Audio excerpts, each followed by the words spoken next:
férias, então. Férias, né? E...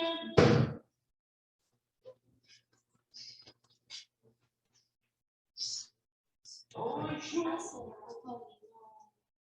escolher uma matéria que quiser dar, porque ele fez psicologia. Ah, o resto tá. pode deixar pra eles. Hã? Que ele pode escolher o que quer agora e o resto ele dá. Já a gente tem opinião só disso. Ai, meu amor, eu posso escolher? Sim.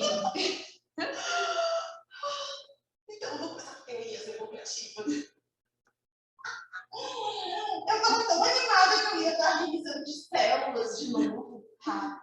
Então eu vou começar com teorias evolutivas.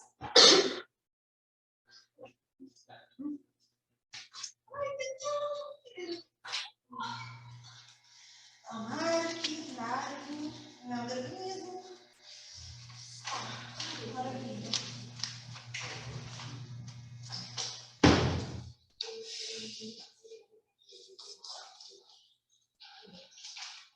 Aí, gente, sério, que calor é esse? Aqui dentro tá bom. Tipo, eu fui agora na padaria, sabe? Aquela padaria. Eu tava precisando de um energético, porque eu não tenho mais forças. Aí eu fui lá, daí tá, eu vou comprar uma latinha pequena, porque é grande. Aí só tinha aqueles latão, sabe? Aí, as águas ainda estão mesmo, não tava muito gelado. E energético tem que ser gelado. E daí eu tava precisando, eu abri também uns goles, assim. Daí já não tava muito gelado, cabia na padaria, porque aqui na esquina, até chegar aqui na frente, o negócio ficou quente. Daí eu botei no freezer ali. Olha depois. Nossa, tá muito calor. Ai, mas vamos lá. Teorias evolutivas, então essa aula é gravada. Isso. Essa parte já vai. Depois você corta. Corta a partida. Só começa quando eu começar a dar aula, eles não cortam. Essa parte a gente deixa lá. O pessoal pega o microfone e entra. Olá, boa tarde. Para ficar legal na gravação. Gente, eu tô louca. Eu tomei coca com café, eu tomei energético, eu tomei cápsula de guaraná, eu tô tomando tudo, gente, hoje eu vou ficar louca. É a única maneira que eu tô aguentando. Assim, ó, sério, não tem noção. O negócio tá pesado. Nunca tava leitando na minha vida. Aí chegou na cobertura do Enem, eu disse, quer saber, eu não vou em nenhuma. Cobertura. De nenhum domingo, de nenhum curso, não fui. Se eu vou descansar. Agora essa semana a gente volta pra trabalhar. Tá, olha só. O pessoal tá vendo de casa, tá me escutando? Direitinho? Acho que tá, né? Tá tudo certo. Então tá. Então, já que me deram a parte de teorias evolutivas, eu vou trabalhar essa parte. Então, vai.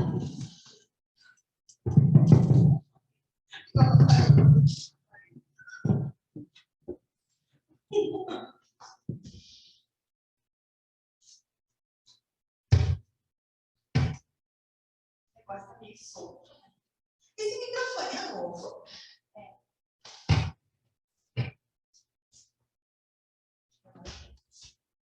Ah, o que que tinha? Oi? Agora tá desligado.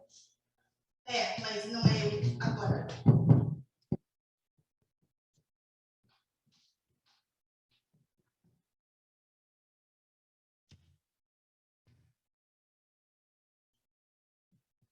Oi? Tá. Não. Eu já falei. Tá, agora tá. Oi, oi. Acho que é só não mexer muito. Funciona. Tá. Beleza.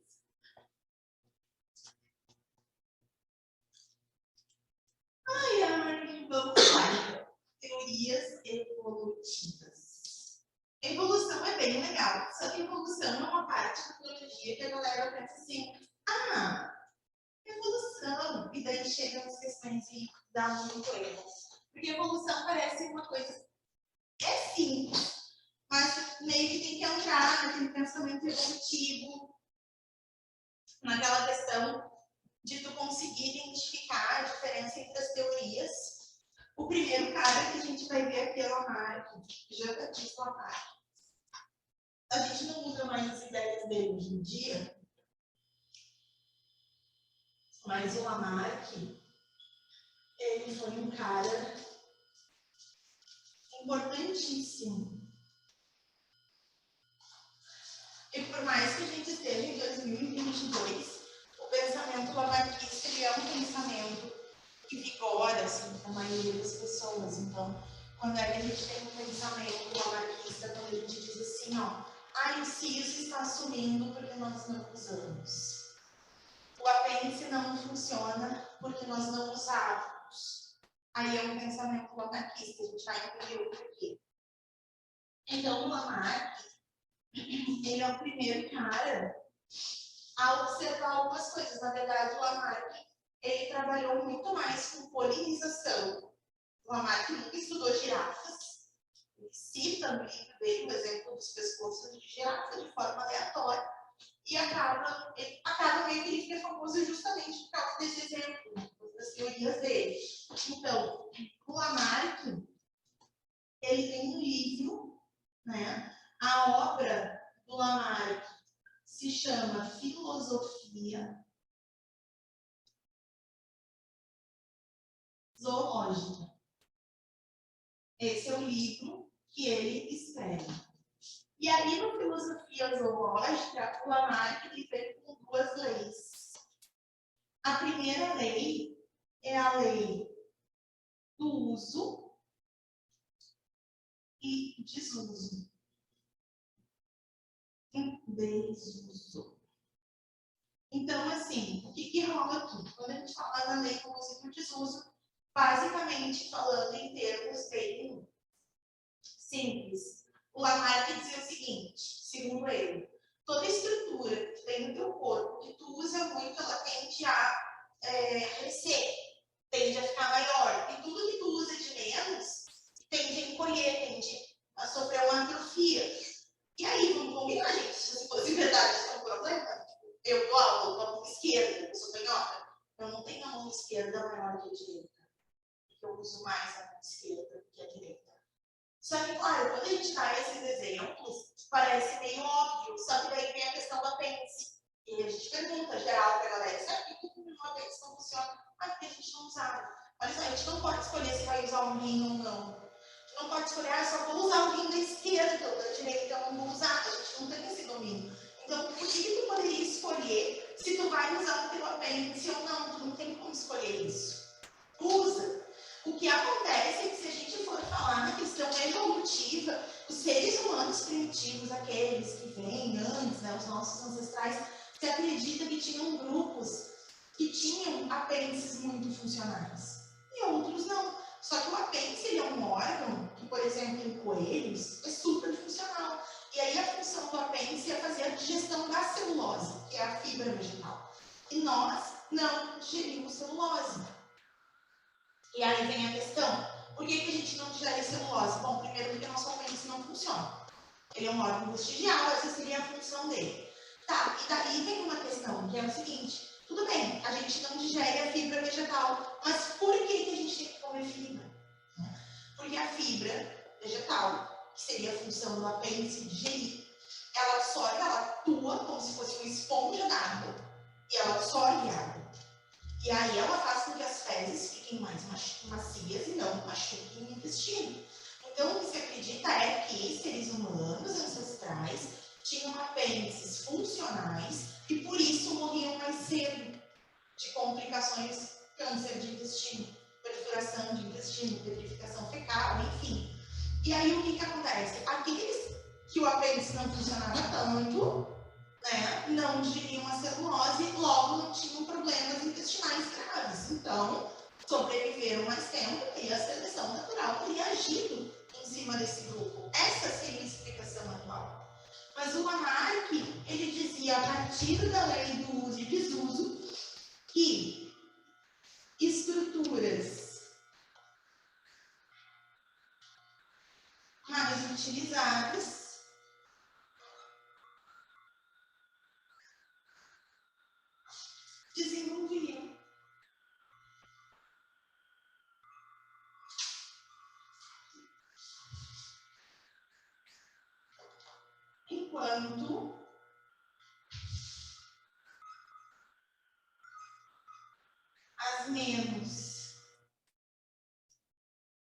utilizadas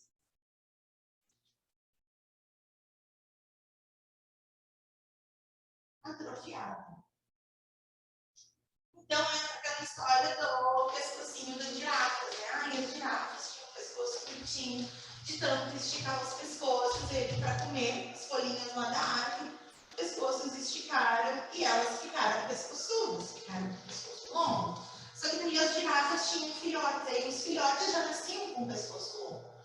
E aí entra a segunda lei, que é a lei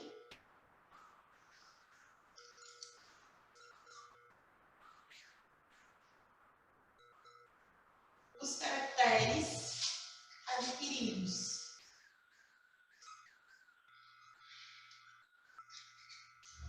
E aí, quando a gente fala dessa lei dos caracteres adquiridos, a gente diz que características adquiridas ao longo da vida são repassadas aos descendentes. Então, as girafas esticavam o pescoço para pegar o que estava em cima da árvore, o pescoço crescia e já tinham filhotinhos de girafa, tudo de pescoço longo. Então, essa seria a lei dos caracteres adquiridos.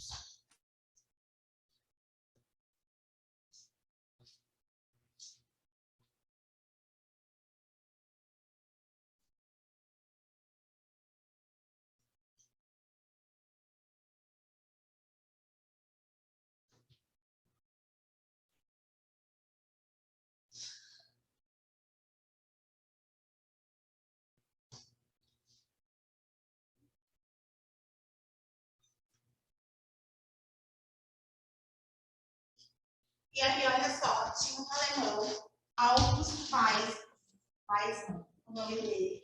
E ele resolve testar a lei dos caracteres adquiridos, né? E aí ele vai pegar um monte de rato, e daí toda geração de rato que nasce, ele corta o rabinho pela metade. E daí, tipo, por umas 10 gerações de rato, ele ia cortando o rabinho. E nunca nasceu um rato sem rabo. Aí ele pega e diz assim, não, mas vocês pararam para pensar que poderia ter acontecido, por coincidência, um rato nascer com uma mão na minha. Se isso tivesse acontecido, teria atrasado muito tempo o entendimento disso aqui. Outra coisa, tá? Que eu vou dar um exemplo aqui que eu acho bacana a gente falar.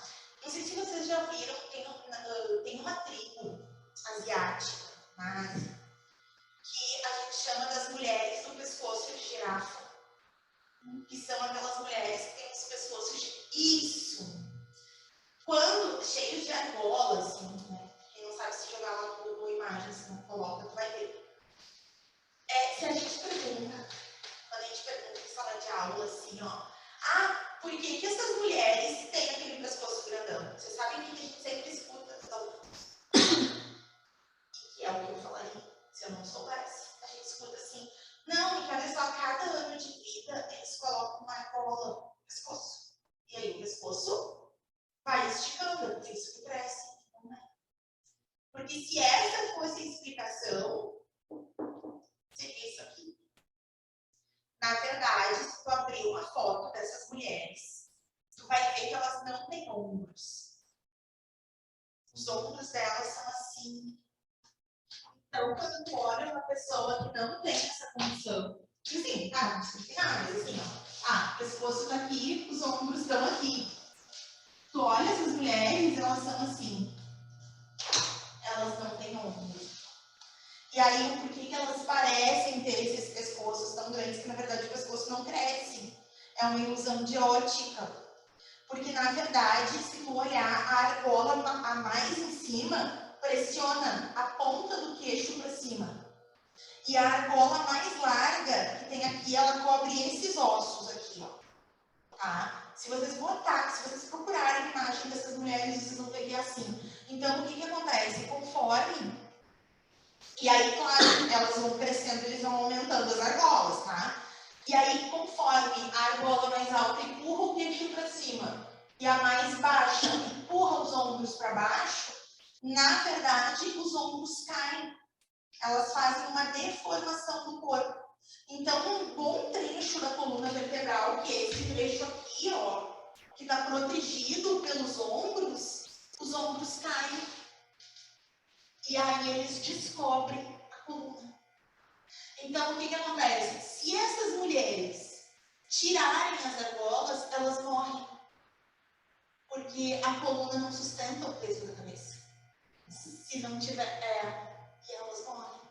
E aí até tem uma coisa que uma aluna minha no colégio, eu dei essa matéria no colégio não tem muito tempo, uma aluna minha no 2º ano do ensino médio disse, eu não fui na internet conferir, mas ela disse que viu um documentário sobre essa tribo que as mulheres que são acusadas de adultério, eles retiram as argolas. Que horror. Mas é uma deformação óssea, então não é que esticou, cresceu. Se estica e cresce é Lamarck. Tá? Então, o Lamarck, se a gente fosse usar a historinha lá das girafas, o Lamarck diria isso, olha, as girafas queriam comer o que estava em cima da árvore, de tanto que esticavam os pescoços, eles cresceram. E aí, entra a lei dos caracteres adquiridos, quando elas tiveram os girafinhos, elas nasceram tudo com pescoção. E aí eu vou botar aqui uma frase típica lamarquista. E depois eu vou botar uma frase típica darwinista, para a gente comparar. Então, quando a gente fala numa frase típica lamarquista, a gente diz assim, ó. O gafanhoto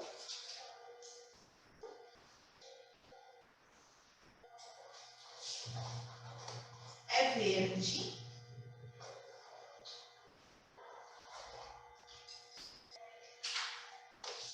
Porque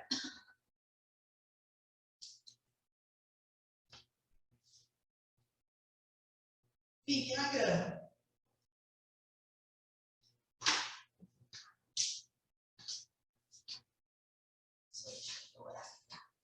E aí a gente chega em Darwin. O Darwin, a história do Darwin é muito legal. O Darwin, ele veio de uma família da elite britânica. O pai dele era um médico famosão. O avô também. E eles atendiam, tipo, a grande sociedade inglesa. E aí o pai do Darwin queria que ele seguisse os passos da família, que ele fosse médico. E o Darwin não queria ser médico. E aí o pai dele, que era muito delicado, disse, não, tu vai ser. Não, você não e tal. E aí o Darwin, ele teve 2 opções, assim, ou ele ia ser médico ou ele ia ser padre, não existia uma terceira opção para ele. E aí ele resolve tentar a medicina. Existem relatos na biografia dele que contam que o pai dele, porque o pai do Darwin achava que o Darwin no início tinha algum problema mental, que ele achava que o Darwin não tinha dificuldade de aprender. E aí, o tempo vai passando, o Darwin vai desenvolvendo, e aí ele acaba entrando na faculdade de medicina, que ele não queria. E aí o pai dele percebe, assim, que ele não estava gostando, e aí o pai dele pede que levem ele para assistir uma cirurgia, né? O pai dele era médico, então ele devia ser amigo dos professores. E levam ele para assistir uma cirurgia, no primeiro ano de faculdade. Só que assim, é 1800 e pouco, entendeu? Não existia anestesia. E aí diz que ele entra na sala, tem várias enfermeiras, assim, abafando os gritos do cara, enquanto várias pessoas seguravam ele com panos, assim. E o Darwin passa mal, sai correndo e diz que não vai voltar. E aí o pai dele quer que ele volte, ele acaba indo para o mosteiro, que daí ele vai seguir a vida religiosa. O sonho do Darwin era fazer naturalismo, que é a faculdade de biologia, chamada antigamente. E aí no mosteiro que ele vai, ele faz a faculdade de naturalismo. E aí quando ele se forma naturalista, e quando ele está prestes a prestar os votos religiosos, ele resolve largar tudo de mão. E aí ele vai pedir abrigo na casa do tio dele, que era bem mais liberal que o pai. E na casa desse tio dele estava a prima, que ele não via há anos, e ele ficava quando era pequeno, os 2 se casam. Quando eles se casam, o Darwin descobre que vai ter um navio chamado HMS Beagle, que vai sair do porto de Londres. E vai fazer uma expedição em volta do mundo para estudar a história natural das coisas, e é um sonho dele. Ele vai lá, se inscreve e dizem que não. E ele volta várias vezes e sempre dizem que não.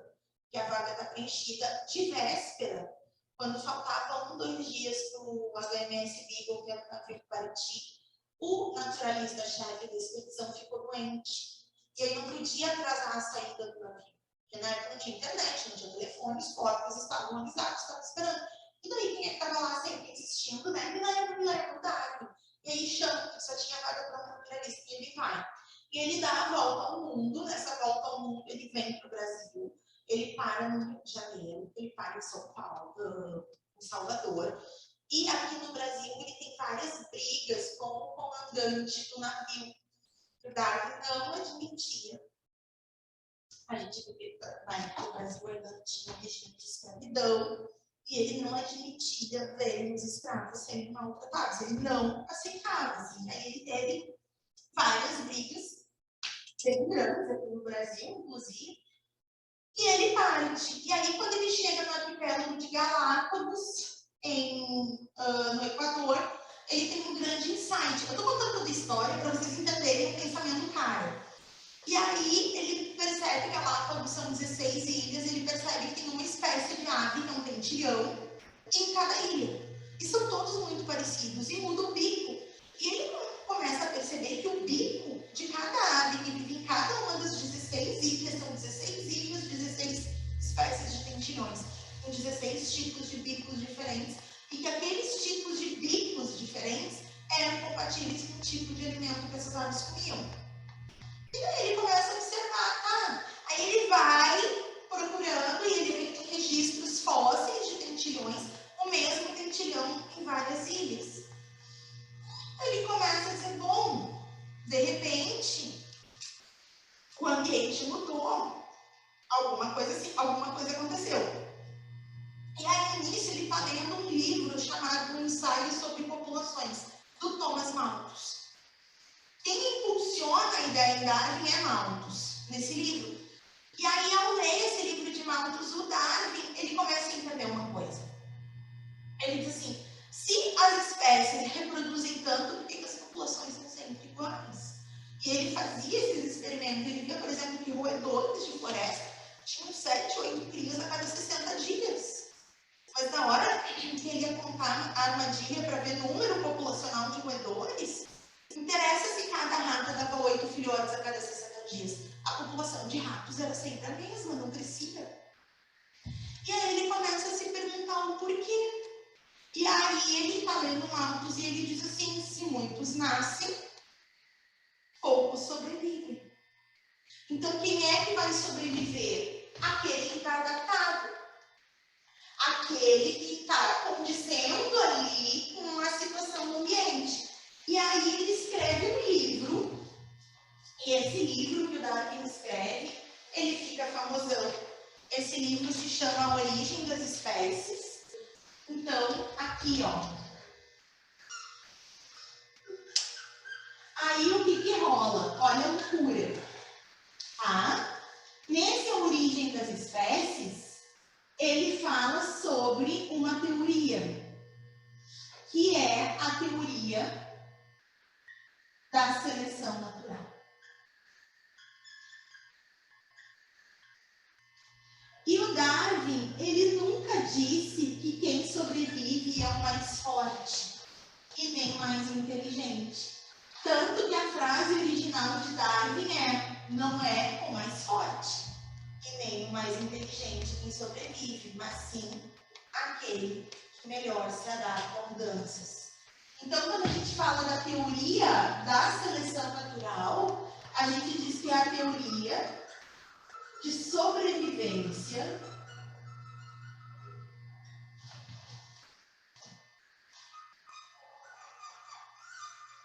dos mais aptos. E a aptidão, a adaptação, não é um fator que tu adquire, é um fator que ou tu tem ou tu não tem. Daí, olha a loucura disso. Porque o Darwin entendeu que as espécies evoluíam e ele entendeu que com o passar das gerações, quem determinava se aquela espécie permaneceria no planeta ou se seria eliminada era o próprio ambiente, era a própria natureza. A natureza vai dizer, tu tem aptidão para continuar vivo, tu não tem, então tu vai morrer. A pessoa morria, a espécie. Só que quando ele escreve esse livro, o mais louco de toda a história, quando ele escreve esse livro, ele sabe que ele vai derrubar a igreja. E ele era muito temente a Deus. E aí ele está com medo de publicar. E aí a mulher dele, que era a Emma Darwin, ela disse assim para ele, não, tu trabalhou, tu ficou mais de ano pesquisando isso, agora tu vai lá e publica. E ele marca para ele publicar, e na manhã que ele vai apresentar o trabalho na Academia de Ciências Britânicas, a filha preferida dele amanhece com febre, um febrão, e ele não vai para cuidar da menina. Eis que 7 dias depois essa criança morre. E ele acha que foi castigo de Deus, que Deus não queria que ele revelasse. E aí o que ele faz? Ele pega o trabalho dele, ele mete numa gaveta, no escritório, tranca essa gaveta com chave, pendura a chave no pescoço e vai passar 20 anos em silêncio.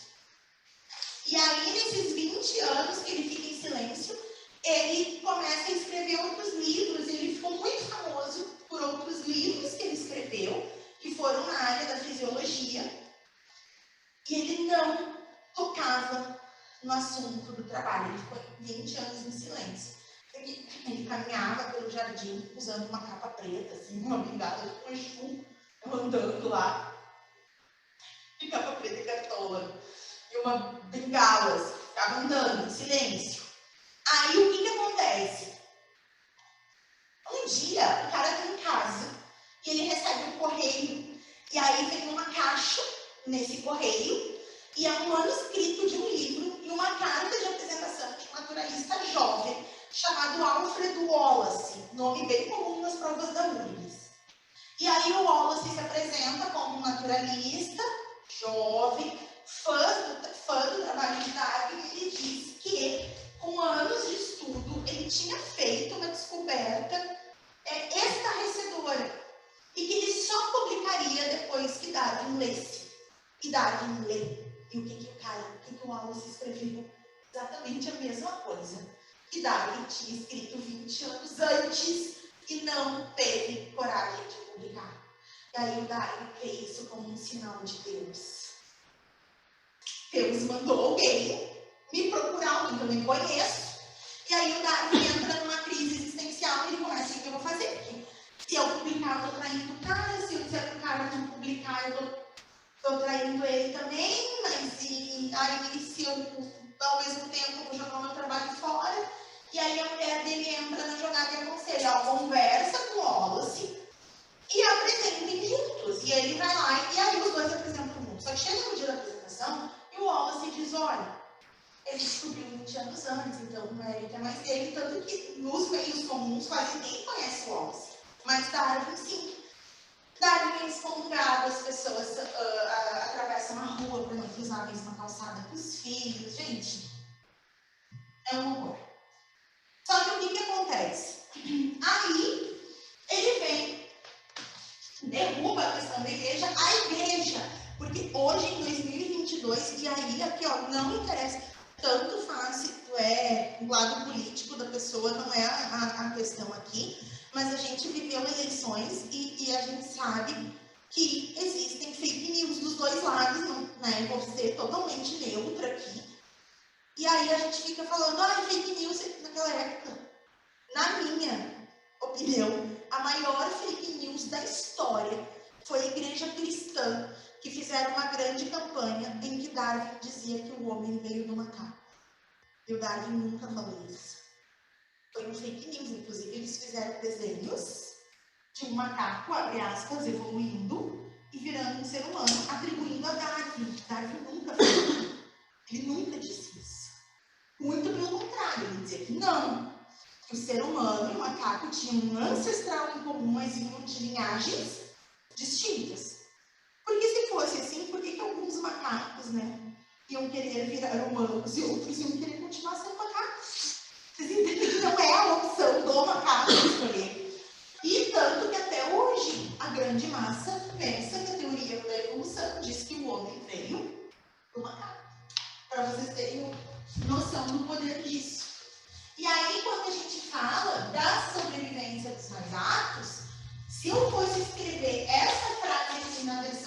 darwinista, como é que ela ficaria? Porque na versão lá anarquista, a gente diz assim, o gafanhoto é verde porque vive na grama.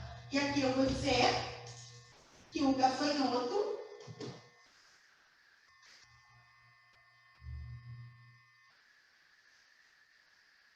vive na grama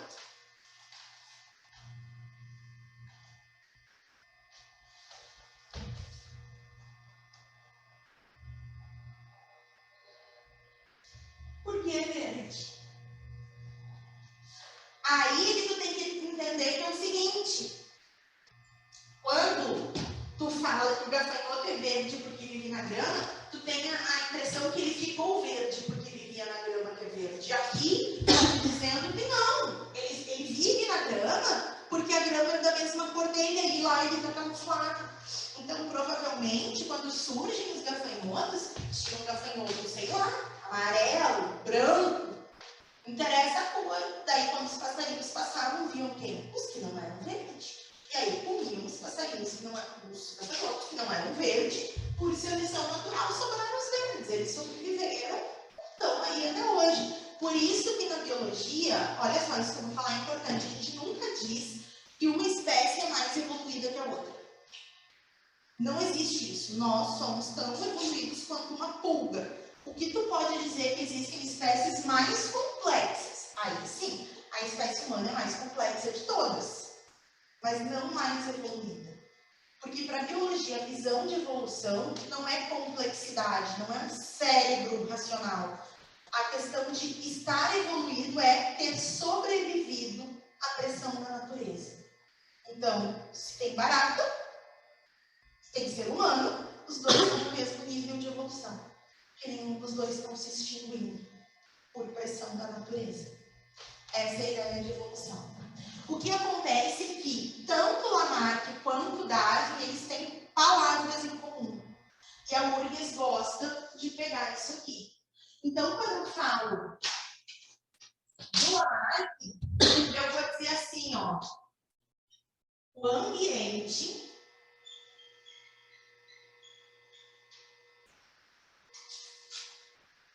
impulsiona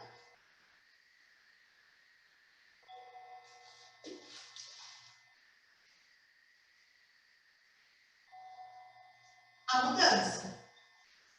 Quando eu falo de Darwin, olha o que eu vou dizer. O ambiente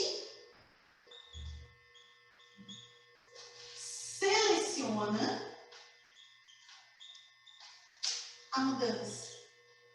Então, por isso, tem uma questão da URGS que elas vêm perguntando o que Lamarck e Darwin têm em comum. E a resposta é ambiente. Porque o que acontece? Olha só, o que eles têm em comum? O ambiente atuando como um fator seletivo para a mudança.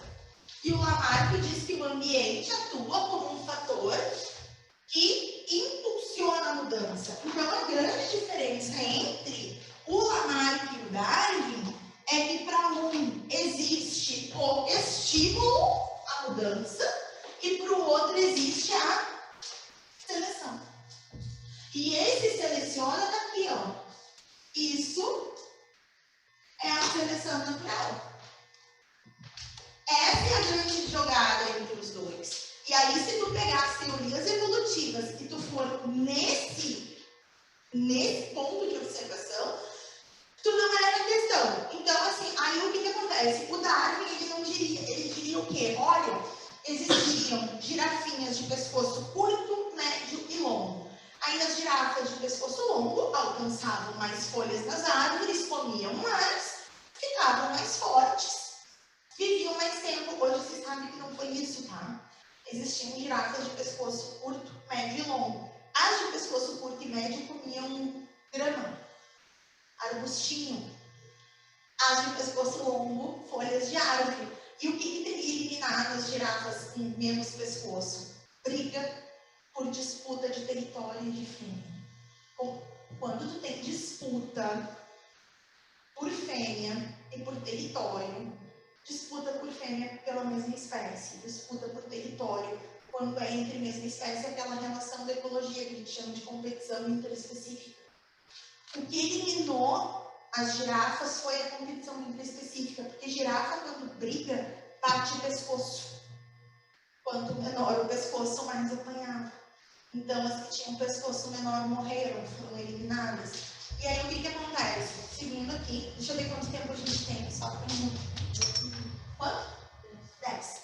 Aí, o que acontece? O Darwin tem uma história muito doida, assim, que eu vou dar uma introdução a neodarwinismo, e daí na outra semana eu termino o neodarwinismo com aquela parte toda de efeito fundador, Só que o que acontece, assim, ó, o Darwin, ele morreu se perguntando uma coisa.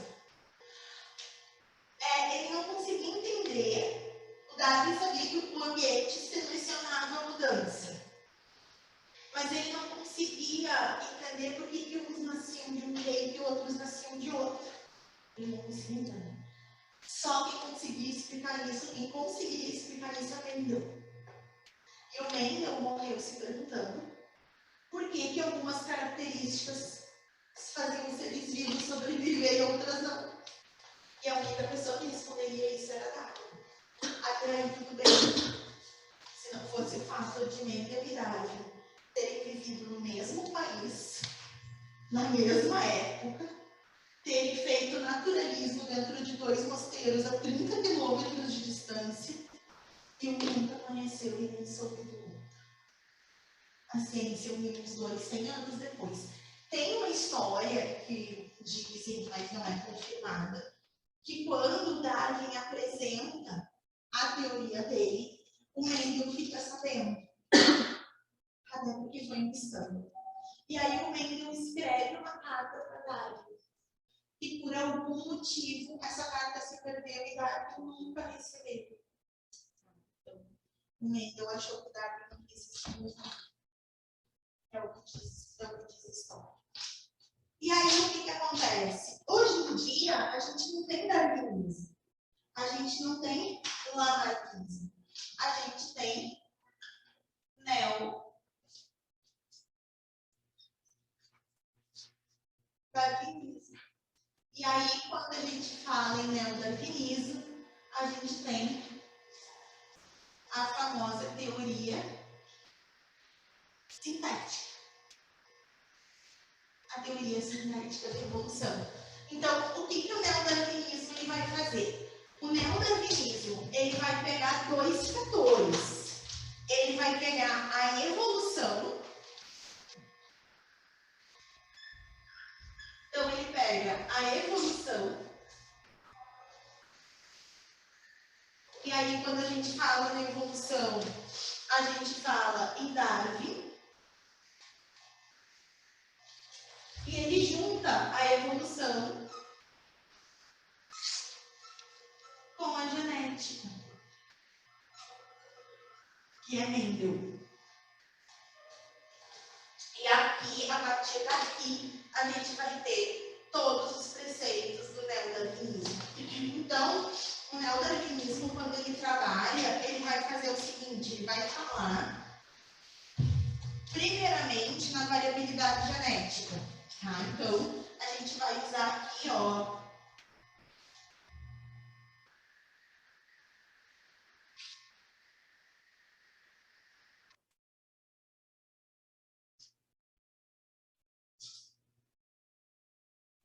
variabilidade genética. E aí, a gente vai dizer que existem fatores que aumentam, que vão causar o aumento da variabilidade. E quais seriam os fatores de aumento dessa variabilidade? Bom, a gente tem mutação, que aí semana que vem eu pego cada um desses itens, um por um. Então, nós temos mutação, nós temos recombinação. A recombinação é quando ocorre a reprodução sexuada e a gente tem mistura de gametas. E acontece também a chegada de novos indivíduos, que é a imigração. Então, esses fatores aqui são fatores em que a gente vai ter um aumento da variabilidade. Só que a variabilidade genética, ela também é derrubada, ela também cai. E aí, quando a gente fala nesses fatores de variabilidade, existem os fatores que jogam, diminuem essa variabilidade lá para baixo. E aí a gente vai ter seleção natural. Por quê? Porque a mutação cria novos genes. Se esse gene for ok, beleza. A seleção natural vai deixar esse gene ficar. Agora, se esse gene não for bom, o indivíduo morre. E com ele morre o gene. Nós vamos ter a emigração, que é a saída, o abandono de indivíduos. E nós vamos ter também a deriva genética.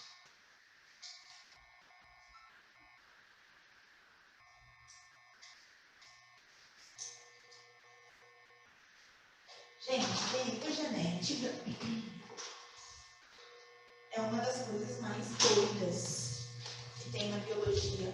Porque quando a gente fala em deriva, só deixa eu ver aqui.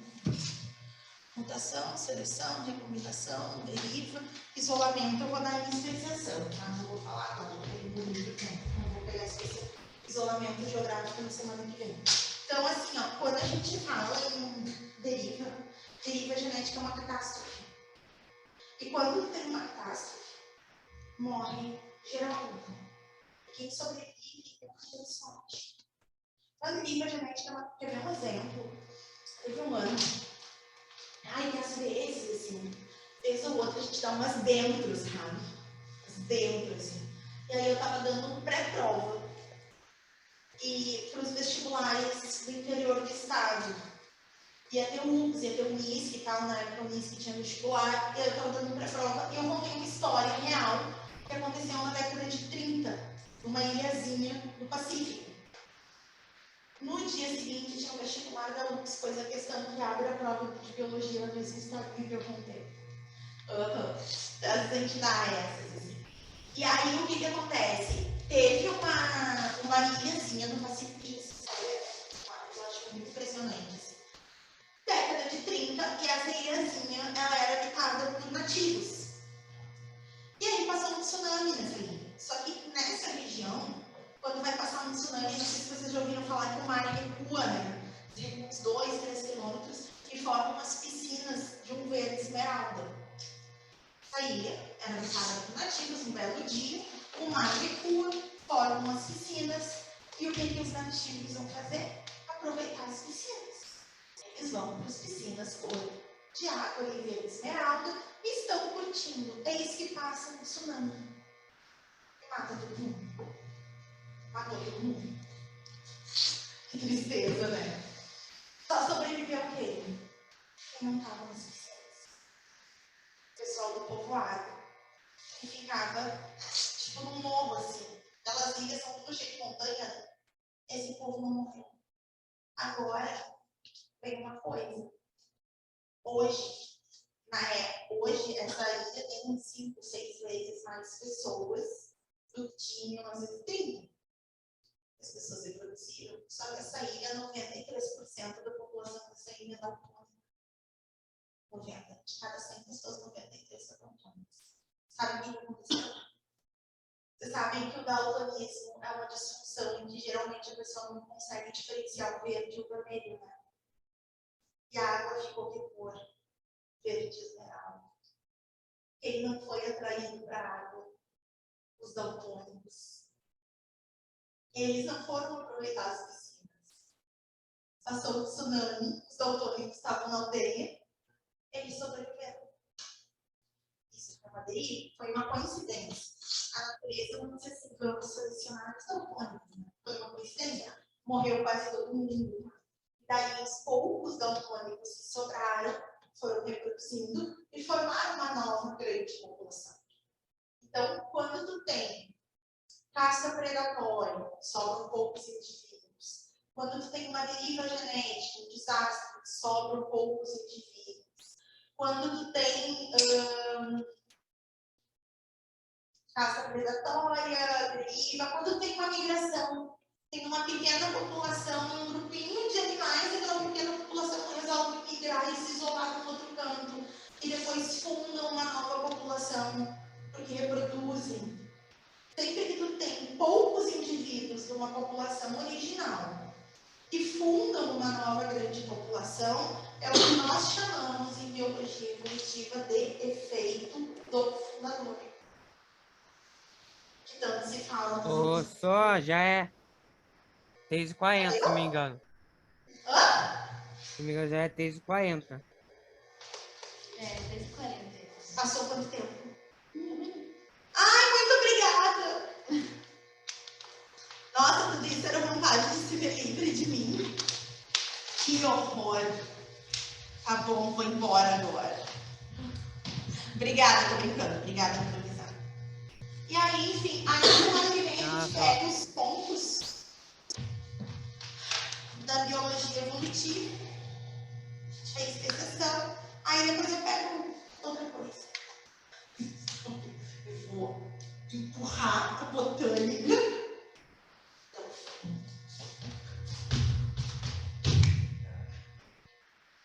Ai, como é bom. Escolheu uma matéria.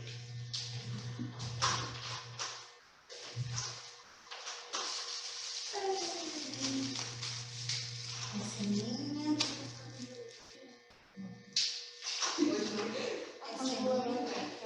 Essa é curso. Essa é do curso.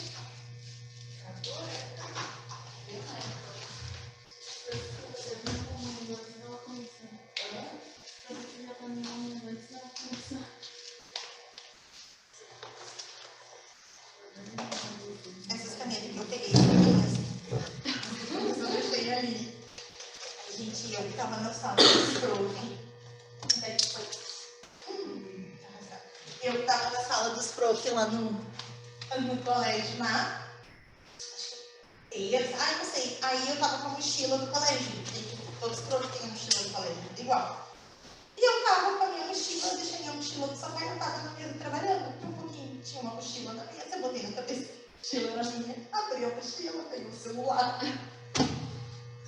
Que tava dentro da mochila. Botei o celular no bolso. Não viu que não era teu? Era parecido. Era um iPhone 12 igual ao meu, guria, com a mesma capa. Aí tinha essa. Aí, essas merdas tudo igual, né? Aí, tipo, é um telefone que só tem um modelo de capa, basicamente, né? E quase todos são pretos, que é o mais barato, né? Vai comprar um prato que já paga, né? Uma passagem aérea a mais para São Paulo. Eu consigo, eu tenho um plano do Vivo Família. Minha mãe paga o meu plano de saúde. Eu sou dependente dela, e aí eu pago o celular dela, eu tenho o Vivo Família. Então todo ano eu ganho um desconto surreal. Peguei um iPhone 12 por o preço de um Samsung. Tipo, o iPhone 12, quando eu peguei, ele era o quê? Uns 8, 9 mil, né? Paguei 2,5, assim. Passou do plano. Mas esse iPhone por nome? Sim. Peguei na vida. Eu pago R$380 por mês de telefone. O mínimo que eles têm é que me dá esse desconto. Só que daí, tipo, eu tenho um plano família, então. Porque daí, se eu fosse pagar plano de saúde, eu gastaria bem mais que isso. Então, é um acordo que eu tenho com minha mãe. Eu pago o telefone e a internet dela e ela paga o meu plano.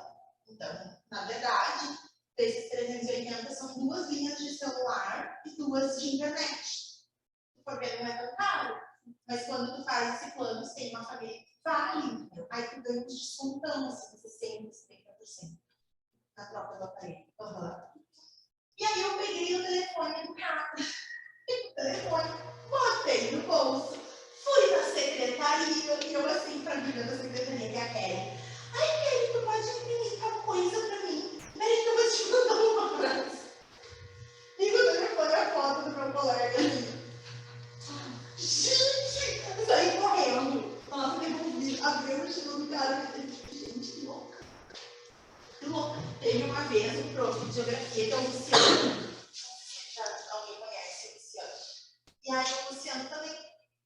mochila na mesa dos profs. Ele abriu a mochila. Pegou a chave do meu carro. Botou a minha mochila no armário dele. E foi. Aí ele chegou no carro dele, o carro não abria. E ele indignado que a chave estava estragada. E aí nisso eu fui sair. Cadê a chave do meu carro? Cadê a minha mochila? Ele tinha levado